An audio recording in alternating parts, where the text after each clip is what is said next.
There comes a moment when the weight of life feels unbearable, when your knees touch the floor not out of worship but exhaustion. You've prayed, you've tried, you've held on to every promise you believed was from God, and yet, nothing moves. The silence feels endless, the heavens sound closed, and even your own heart begins to whisper, maybe I'm not strong enough for this. You start to wonder why the prayers that once carried light now return in echoes.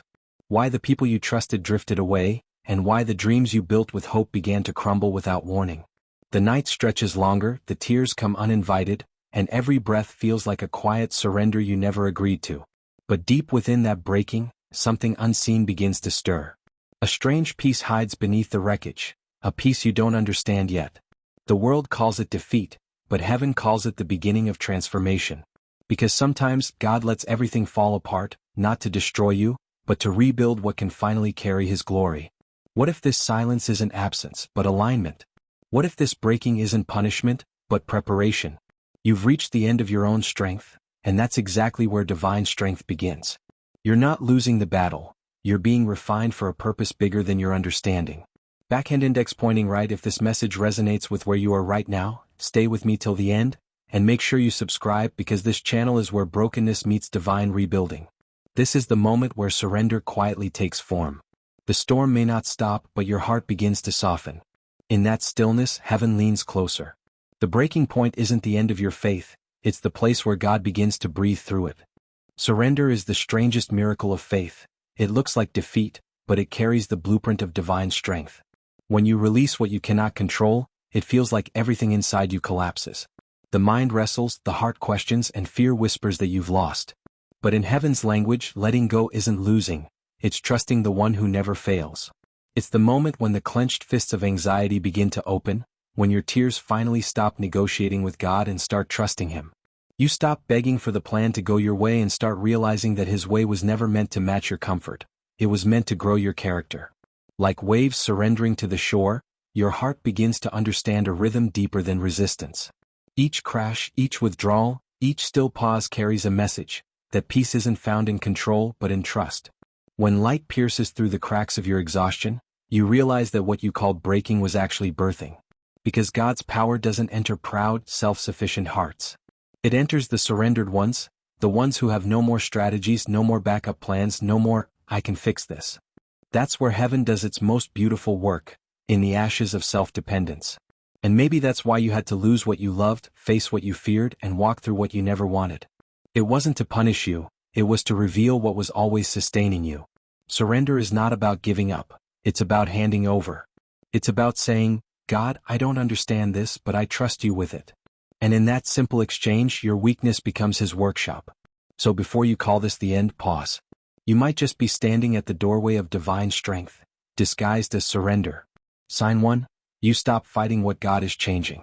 There's a sacred moment when you finally stop forcing what God is clearly trying to release. You've begged for restoration, prayed for return, and tried to breathe life into what no longer carries His breath. But the harder you cling, the heavier it feels, until you realize peace isn't found in keeping things together, but in letting them fall apart under His will. It's not weakness when you stop fighting, it's wisdom. The soul learns to distinguish between what's being tested and what's being transformed.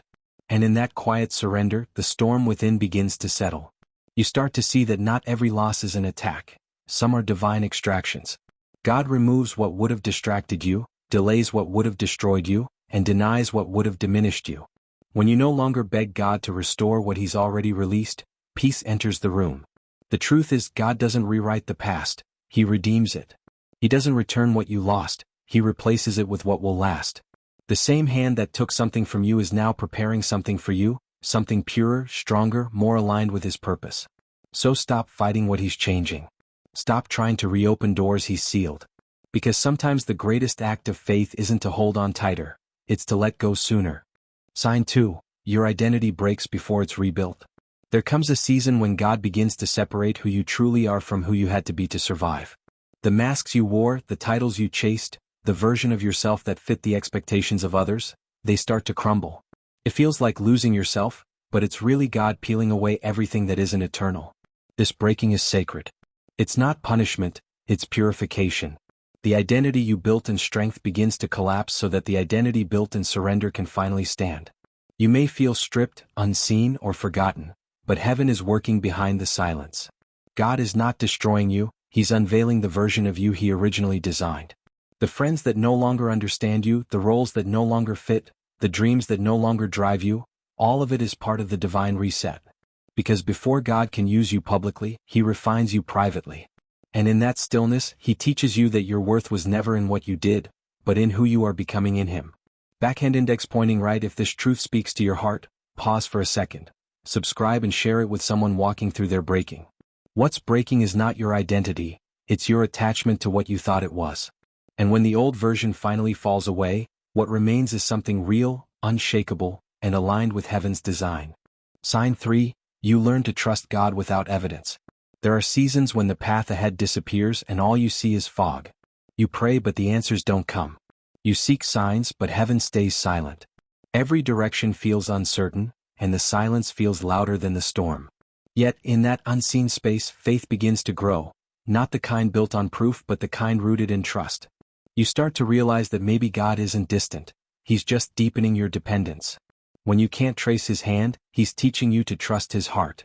It's in that blindness that true sight is born, the kind that doesn't rely on circumstance but on character. Walking through the fog doesn't mean you've lost your way, it means you're walking by a new compass, one written in obedience instead of clarity. You learn to stop asking, when will it make sense? And start whispering, even now, I trust you. This is where faith matures, not when prayers are answered but when you choose to believe even when nothing moves. It's a quiet strength that the world won't understand because it's not built on evidence, it's built on intimacy. You may not see the finish line, but you'll feel His presence guiding each step. Because real faith isn't walking when it's clear, it's walking when it's cloudy and still calling it light.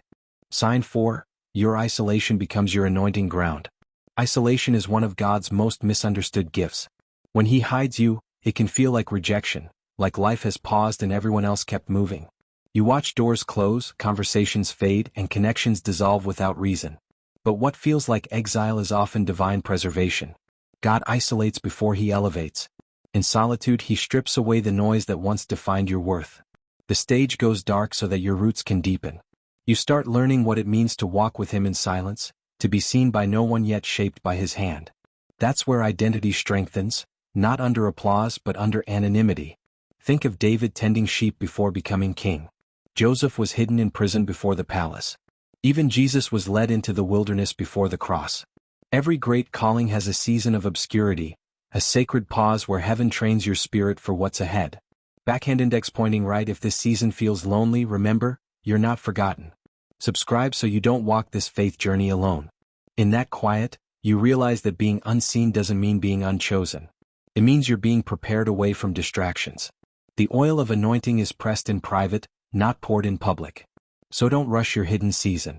One day you'll step forward and realize the wilderness wasn't wasting you, it was writing you. Sign 5. You start seeing rejection as protection. Rejection once felt like betrayal, a sting you couldn't explain. You asked why people left, why opportunities slipped away, why the very things you prayed for seemed to reject you. But as time passed, clarity began to rise through the confusion. What once looked like loss now reveals itself as divine redirection. You begin to see that rejection wasn't meant to ruin you, it was meant to reroute you. God wasn't taking something from you, He was guiding you away from what couldn't carry your purpose. Every closed door became a shield, every silence a safeguard, every goodbye a divine guardrail protecting your destiny. Every door that closed was guarding you from what couldn't carry your purpose. And in that realization, something shifts, the heaviness lifts and peace takes its place. What hurt before now humbles you. What confused you now comforts you. You stop chasing what walked away and start thanking God for what didn't stay. This is the turning point of revelation, when your soul understands that divine love sometimes hides itself in closed doors. The pain that once broke you becomes the rhythm of your healing. The rejection didn't end your story, it refined it. What once felt like the music of loss now sounds like the melody of alignment. Sign 6. You recognize God's strength flowing through your weakness. There comes a point when you realize that your strength was never the reason you made it this far. You look back and see the nights you should have broken, the seasons you should have given up, and the battles you had no power to fight, yet somehow you're still standing. That's when it hits you, it wasn't you. It was God moving through what looked like your weakness. This is the divine paradox, strength rising from surrender. You no longer hide your wounds or your weariness because you finally understand they weren't signs of failure, they were proof of grace. Your scars became sermons. Your tears became prayers. And your weakness became the doorway of His power. When you stopped pretending to be strong, His strength became real in you. The burden didn't get lighter, you just stopped carrying it alone. The storms didn't end, but you began to walk through them with divine calm. That's the moment weakness transforms into worship. It's no longer about proving yourself, it's about reflecting Him.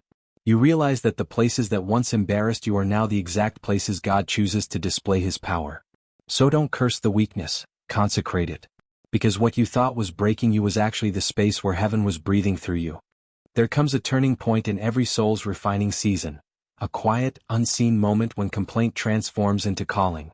You stop asking, "Why is this happening to me?" and begin to whisper, "Lord, how can you use this?" This shift is not born of instant peace but of surrendered understanding. It is the moment faith grows beyond comfort, and you finally recognize that pain was never meant to destroy you, but to develop you. In the beginning you may have viewed the storm as punishment, as something unfair or unnecessary. But now you see it was preparation. What once looked like chaos was in fact construction. Every disappointment, every delay, every breaking, it was building a vessel that could carry God's greater purpose. You realize the storm wasn't against you, it was working for you. And in that revelation your spirit begins to rise above circumstance. This is spiritual maturity in its truest form, when obedience outweighs the need for answers. You no longer strive to escape the fire, you learn to walk with God in it. You stop seeing weakness as failure and start seeing it as the space where His glory rests. The question of "why me?" fades, replaced by a holy willingness, "use me." That's when the story shifts. You're no longer a victim of what broke you, you become a vessel of the one who rebuilt you. There's a quiet beauty that appears after the breaking, not painted on your face but radiating from within. It's not the kind of glow that comes from ease or comfort, but from surviving the refining fire with grace. You've wept, wrestled, and released, and somewhere along that journey your spirit began to shine. The world may not understand it, but those who see you can sense it. Something sacred has shifted. Peace has settled into your posture. Hope lives in your eyes. You no longer force joy, it flows. You no longer chase validation, you carry worth. The same battles that once drained you now fuel a quiet confidence. This is the light of someone who has seen darkness and still chosen faith. Peace becomes your perfume. Grace becomes your gravity. You walk through life without striving, yet everything around you feels drawn to the calm you carry. This glow isn't performance, it's presence. It's what happens when God's light begins to reflect through the cracks life once created. You're not trying to shine, you simply can't help it.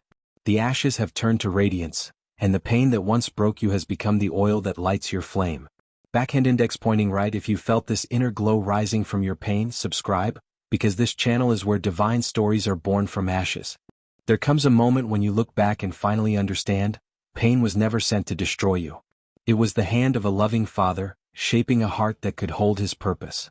Every tear that once felt wasted now glistens with meaning.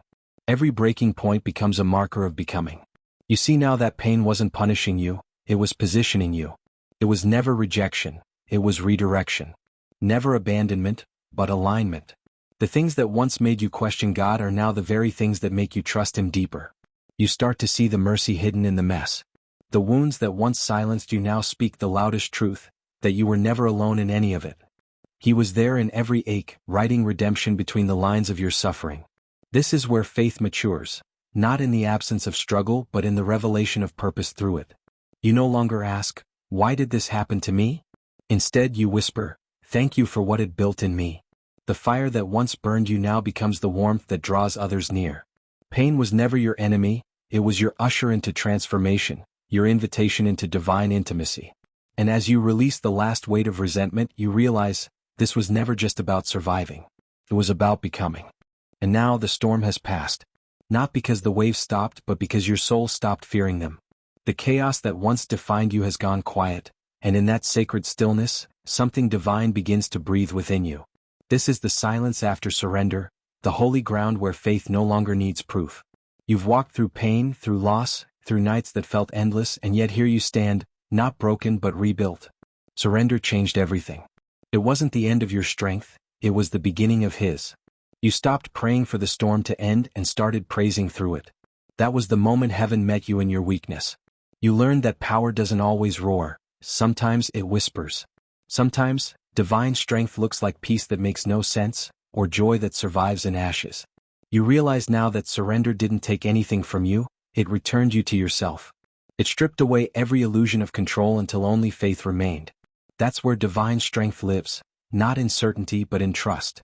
You no longer need to understand the plan, you've fallen in love with the one who writes it. The very silence that once scared you has become your sanctuary. The journey through pain wasn't punishment. It was preparation. Every breaking taught you how to bend without shattering. Every loss drew you closer to the eternal source of your becoming. And now, in this stillness, you finally understand, divine strength is not earned, it's received. Backhand index pointing right. If this journey stirred something in your spirit, don't forget to subscribe, not just for words, but for reminders that your pain still carries purpose. Because surrender didn't make you weaker, it made you divine.